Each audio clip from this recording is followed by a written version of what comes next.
ॐ भूर्भुवः स्वः तत्सवितुर्वरेण्यं भर्गो देवस्य धीमहि धियो यो नः प्रचोदयात्।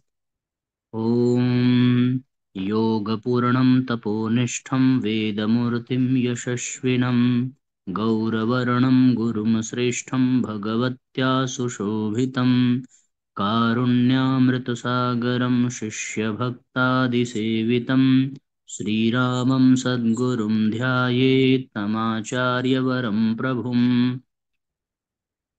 ॐ सद्गुरुचरणकमलेभ्यो नमः। वंदे भगवतीं देवीं श्रीरामं च जगद्गुरुं पादपद्मे तयोः श्रुत्वा प्रणमामि मुहुर्मुहुः। परम पूज्य गुरुदेव परमंदनीय माता जी के दिव्य संरक्षण में विराजमान ऑनलाइन दैनिक स्वाध्याय के आज के सत्र में आप सभी आत्मीय बंधुओं का बहुत बहुत स्वागत, बहुत बहुत अभिनंदन है साथियों। आइए भावपूर्वक आज के सत्र का शुभारंभ करते हैं। ऑनलाइन दैनिक स्वाध्याय का आज का एपिसोड साथियों आप लोगों को लाइव नहीं रिकॉर्डेड मिलेगा। अखंड ज्योति पत्रिका जून माह की हम लोग पढ़ रहे हैं और आज का अध्याय है प्रसन्न लोगों के जीवन सूत्र। हर व्यक्ति प्रसन्न रहना चाहता है और कभी परिस्थितियों से विवश होकर, कभी अपनों से विवश होकर, कभी अपने आदतों से विवश होकर वो अपनी प्रसन्नता को नष्ट कर देता है। ऐसी परिस्थिति में ये आवश्यक है कि हम प्रसन्न रहना सीखें, क्योंकि प्रसन्नता जीवन का आधार है। यदि जीवन से प्रसन्नता चली जाए तो जीवन बोझ बन जाता है, और जीवन में प्रसन्नता रहे तो बड़ी से बड़ी परेशानियां भी बहुत हल्की फुल्की नजर आती हैं।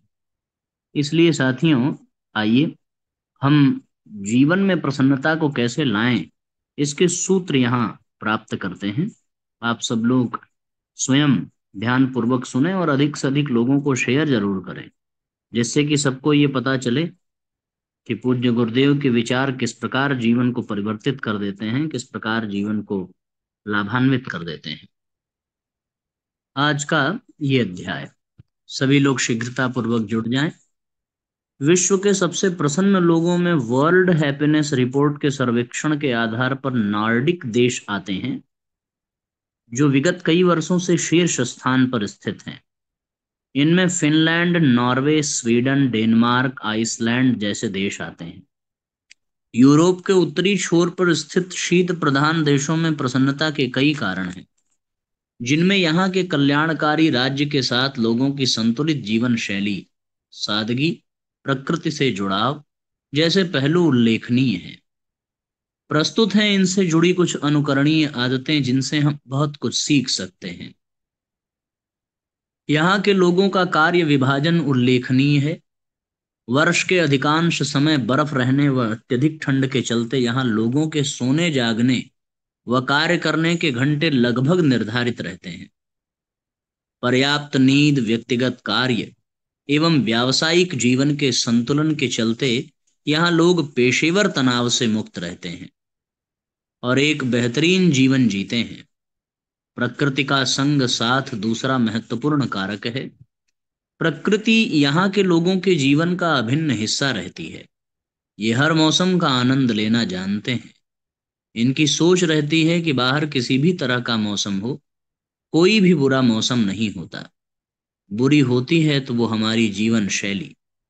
अतः यहाँ लोग स्वयं को व्यस्त रखते हैं, ऋतु अनुकूल वस्त्र पहनते हैं तथा जंगलों में फल तोड़ने से लेकर प्रकृति की गोद में पैदल यात्रा, हाइकिंग का आनंद लेते हैं।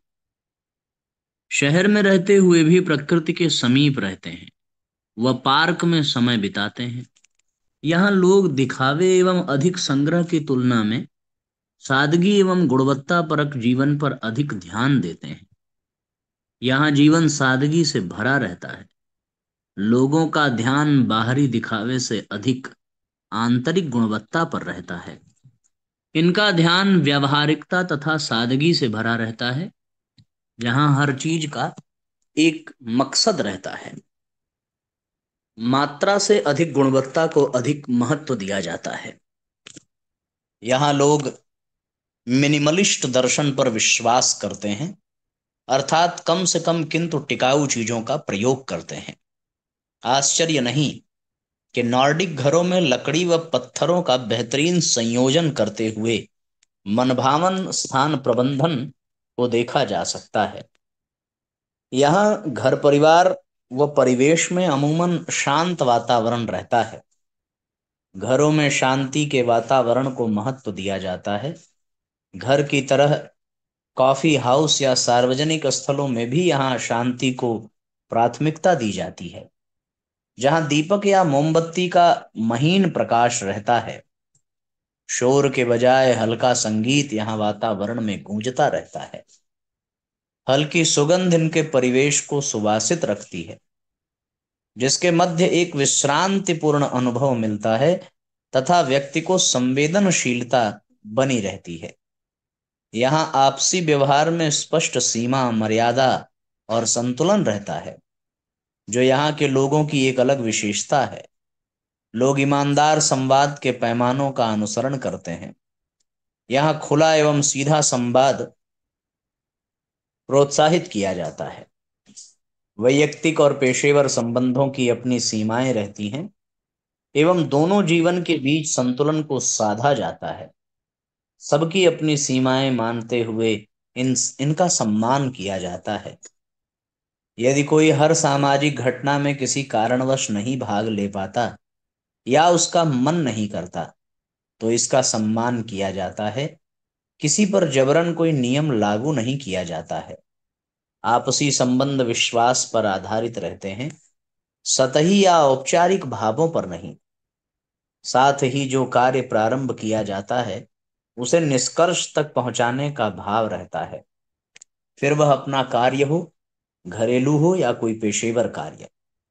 सर्वविदित है कि किसी कार्य में विलंब या अधूरापन तनाव का कारण बनता है और आत्मविश्वास कम करता है। हर पूरा कार्य उपलब्धि के भाव के साथ स्वाभिमान को बढ़ाता है। यहाँ के लोग इसमें विश्वास करते हैं जो उनकी प्रसन्नता में इजाफा करता है। समय का मूल्य जानना एवं नियमितता इनके अन्य गुण हैं। यहाँ समय को मूल्यवान माना जाता है और नियमितता पर विशेष ध्यान दिया जाता है। यहाँ हर गोष्ठी समय पर प्रारंभ होती है, बल्कि सभी समय से कुछ पहले पहुंचते हैं। इससे दूसरों के समय की कीमत की समझ व संवेदनशीलता प्रदर्शित होती है, जो परस्पर सम्मान की नींव को सुदृढ़ करती है। जीवन के हर क्षेत्र में इसे लागू किया जाता है। मीटिंग में पहुंचने में यदि किसी कारणवश देरी हो रही हो, तो समय से पहले सूचित किया जाता है तथा किसी को इंतजार नहीं करवाया जाता। एकांत सेवन, स्वार्थ परमार्थ का संतुलन भी यहाँ के जीवन का एक अंग है। जहाँ सामाजिक जीवन में बचना सर्वथा स्वार्थ माना जाता है, वहीं एकता भी स्वास्थ्य के लिए आवश्यक माना जाता है। गांव के एकांत शांत परिवेश में कुटीर बने रहते हैं, जहां नित्य शहरी जीवन के तनाव से परेशान लोग रहकर कुछ सुकून के पल बिताते हैं। यहाँ मौन को बुरा नहीं माना जाता, वरन ठहराव को संवाद का एक महत्वपूर्ण हिस्सा माना जाता है। सीधे संवाद में कूदने की बजाय बीच में ठहराव संवाद को और गहरा एवं अर्थपूर्ण बनाता है। यहाँ हर समय बोलना अच्छा नहीं माना जाता। जितना जरूरी है उतना ही ठीक माना जाता है। यहाँ सामाजिक दूरी जीवन का एक अंग है एवं वैयक्तिक जीवन का सम्मान किया जाता है। खड़े बैठे बातचीत करते हुए व अनजान लोगों के बीच इसका पालन किया जाता है।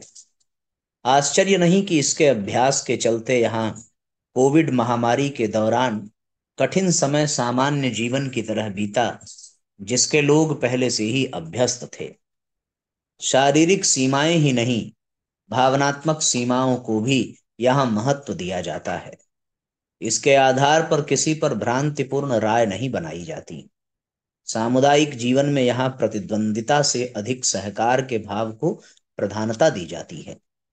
इस तरह यहाँ लोग सादगी, शांति एवं संतोष प्रधान जीवन को अधिक महत्व देते हैं। लोग श्रम की गरिमा को जानते हैं। यहाँ किसी काम को छोटा या बड़ा नहीं माना जाता, तथा लोग नित्य के छोटे कार्यों को भी तन्मयता के साथ पूरा करते हैं। दूसरों को प्रभावित करने के बजाय आंतरिक शांति एवं वैयक्तिक संतोष को तथा आपसी संबंधों में सद्भाव को महत्व देते हैं। जिस धन से नहीं आंका जा सकता, जिसे धन से नहीं आंका जा सकता। स्वस्थ जीवन भी यहाँ की प्रसन्नता का एक कारण है, जिसका आधार रहता है पौष्टिक आहार। इसमें मौसमी सब्जियां, अप्रसंस्कृत आहार, समुद्री भोजन, साबुत अन्न आदि शामिल रहते हैं। इस तरह नॉर्डिक जीवन में प्रसन्नता के कई कारण हैं, जो संतुलित जीवन शैली, प्रकृति से जुड़ाव व सोच के तरीके से जुड़े हुए हैं। इसकी पृष्ठभूमि में यहाँ की सरकार की कल्याणकारी योजनाएं, आपसी विश्वास, निर्णय लेने की स्वतंत्रता तथा निम्न आर्थिक विषमता की भी महत्वपूर्ण भूमिका रहती है, जो जीवन की गुणवत्ता के साथ लोगों में प्रसन्नता के भाव को बनाए रखती है। व्यक्तिगत एवं पारिवारिक सामाजिक जीवन में संतुष्टि, संतुलन एवं प्रसन्नता का इच्छुक हर व्यक्ति इनकी अनुकरणीय आदतों से सीख लेते हुए जीवन को बेहतरीन बना सकता है।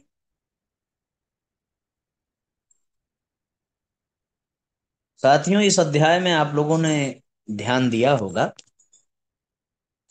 कि प्रसन्नता के लिए जो जीवन शैली है, नियमित दिनचर्या है, समय का पालन है और खान पान की सुव्यवस्था है, इन सब पर कुछ कम प्रकाश डाला गया है, पर सर्वाधिक प्रकाश डाला गया है संवाद पर, मौन व्रत पर, बोलने की शैली पर, बोलने की कला पर। अधिकतम प्रसन्नता में बाधा हमारे अपनी वाणी की वजह से होती है। हम कुछ ऐसा बोल जाते हैं जो अपनी और दूसरों की भी प्रसन्नता को बिगाड़ देता है। यद्यपि ये पूर्ण सत्य नहीं है, क्योंकि कोई बात व्यक्ति किस भाव से कह रहा है उसे उस रूप में समझना, सुनना, ये परिष्कृत दृष्टिकोण का विषय है। अगर हमारा दृष्टिकोण अच्छा नहीं है, हमारा चिंतन अच्छा नहीं है, तो किसी भी बात के दो तीन अर्थ निकाले जा सकते हैं, एक अपने पक्ष में, एक अपने विरोध में भी। इसलिए परिष्कृत दृष्टिकोण, परिष्कृत चिंतन, वाणी का संयम और जो ठहराव है संवाद में, तुरंत कूद करके जवाब न देना, उस पर विचार करना हर पहलू से, और इस तरह के व्यवहार से व्यक्ति के जीवन में प्रसन्नता निरंतर बनी रहती है। अब आइए एक छोटी सी कहानी पढ़ते हैं। कश्मीर से लेकर पाटलिपुत्र तक सभी उग्रश्रवा के नाम से कांपते थे। वह एक दुर्दांत आतताई के नाम से कुख्यात था और अनेकों के प्राण हरण कर चुका था। एक दिन महर्षि व्यास अपने शिष्यों के साथ उसके नगर में पधारे। उग्रश्रवा उन्हें प्रणाम करने पहुंचा और उनसे उनकी सेवा करने का आग्रह करने लगा। महर्षि ने उत्तर दिया, पुत्र, यदि तुम कुछ देना ही चाहते हो तो अपनी नृशंसता का दान दो, और यदि यह करने में असमर्थ हो तो पहले मेरा वध करो। महर्षि के वचनों को अस्वीकार करना उग्रश्रवा के लिए संभव न था, सो उसने नृशंसता को तुरंत त्याग दिया।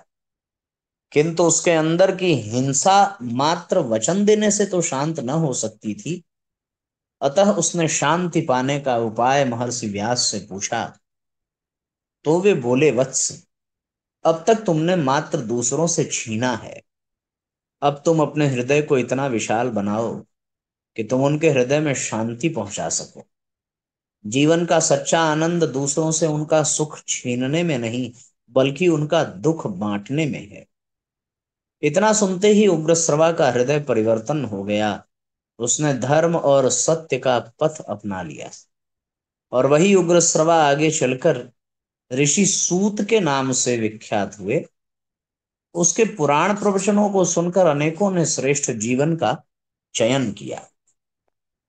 उग्रश्रवा सूत जी हैं, ये रोम हर्षण के पुत्र हैं, पर इनका पिछला जन्म दुर्दांत डाकू के रूप में था। अब हम लोग साथियों अगला अध्याय पढ़ते हैं, पांडा का रोचक संसार। कुंगफू पांडा जैसी चर्चित फिल्मों के माध्यम से बच्चों व बड़ों के बीच लोकप्रिय पांडा एक रोचक प्राणी है जो मूलतः चीन के कुछ क्षेत्रों में पाया जाता है। भालू जैसा गोल मटोल व विशाल दिखने वाला पांडा स्वभाव से हिंसक नहीं होता, पर इसके शरीर के काले धब्बे, आंखें और कान इसे भालू से बिल्कुल भिन्न बना देते हैं। पांडा को शांति का प्रतीक माना जाता है। आज विश्व भर में लगभग 2250 पांडा बचे हुए हैं, जिनमें से 1864 जंगलों में रहते हैं और 400 के लगभग संरक्षित वातावरण में पल रहे हैं।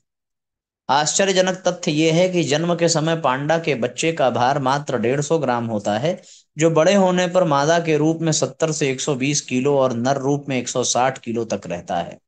इसकी ऊंचाई 6 फीट तक रहती है और ये 20 से 30 वर्ष तक जीवित रहता है। पांडा एक बहुत ही आलसी प्राणी है, जिसका अधिकांश समय खाने व सोने में ही निकल जाता है। 12 से 14 घंटे तो इसके खाने में ही बीत जाते हैं। हालांकि ये तैरने में भी माहिर होते हैं और पेड़ पर चढ़ना व रहना पसंद करते हैं। कई बार तो इन्हें ऊंचे पेड़ों की चोटी पर विश्राम करते देखा जा सकता है और कई बार ये पेड़ों पर ही अपना घर बना लेते हैं। बांस के जंगलों में रहने वाले पांडा का मुख्य आहार बांस है। बांस के अंकुर और पत्तियां इसका 99% से अधिक आहार रहता है और यह एक दिन में 10 से 20 किलो तक बांस खा सकता है। इसके अतिरिक्त जंगल में पांडा कभी कभी अन्य घास, जंगली कंद आदि भी खाते हैं। कैद में ये विशेष रूप से तैयार भोजन के साथ मधु मछली, अंडे, झाड़ी के पत्ते, कद्दू, गाजर आदि बड़े चाव से खाते देखे जा सकते हैं। शोध के आधार पर यह भी पता चलता है कि पांडा की आंतें मांस को पचाने में सक्षम होती हैं। इनका पाचन तंत्र सिंह के समान होता है, फिर भी ये अधिकांशतः बांस खाकर जीवित रहते हैं। इस तरह पांडा उन विशिष्ट जीवों में से एक है जो मांसाहारी होते हुए भी शाकाहारी बने। इसका कारण उनकी बहुत ही धीमी चयापचय दर है। अन्य सभी स्तनपायी जीवों में इनका चयापचय दर सबसे कम पाई गई है। साथ ही शरीर के हिसाब से इनके अंग अवयव छोटे पाए गए हैं। मस्तिष्क अपेक्षित आकार का 82%, गुर्दे 74.5%, लीवर 62.1% देखे गए हैं। जंगल में विचरण करने वाले पांडा पर हुए शोध से पता चला है कि ये 1 घंटे में मुश्किल से 26.9 मीटर चलते हैं। इतनी निम्न चयापचय दर के रहते ये सर्दी का सामना कैसे करते हैं, शरीर को कैसे गर्म रखते हैं, यह भी विचारणीय है। इसके लिए प्रकृति ने इनको एक मोटा फर कोट दिया है। इसके कारण जो कुछ थोड़ी बहुत ऊर्जा इनकी न्यून चयापचय दर से उत्पन्न होती है, उसको यह कोट संरक्षित रखता है।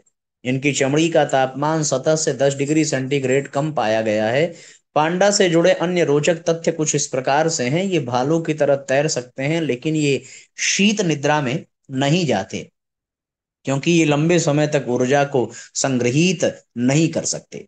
अतः हर 12 घंटे में इनको आहार की आवश्यकता पड़ती है। पांडा फॉसिल से पता चलता है कि पांडा 30 लाख वर्ष से धरती पर विचरण कर रहे हैं। आज इनकी संख्या सीमित रह गई है और ये विलुप्ति के कगार पर है। पांडा मात्र 6 माह की आयु में वृक्ष पर चढ़ सकते हैं। इस तरह चीन के कुछ ही क्षेत्रों में पाया जाने वाला पांडा वहां की सांस्कृतिक धरोहर का एक महत्वपूर्ण हिस्सा है और इसे शांति और मित्रता का प्रतीक माना जाता है। शांति के साथ यह संयम, पर्यावरण के प्रति संवेदनशीलता जैसे गुणों को भी दर्शाता है। इस शांत, सुंदर और विशालकाय प्राणी की जीवन शैली में कई विशेषताएं हैं जिनसे मनुष्य बहुत कुछ सीख सकता है। धैर्य और अध्यवसाय पांडा की एक विशेषता है। पांडा दिन का अधिकांश समय विश्राम में बिताते हैं, जिससे हम धैर्य और संयम की सीख ले सकते हैं।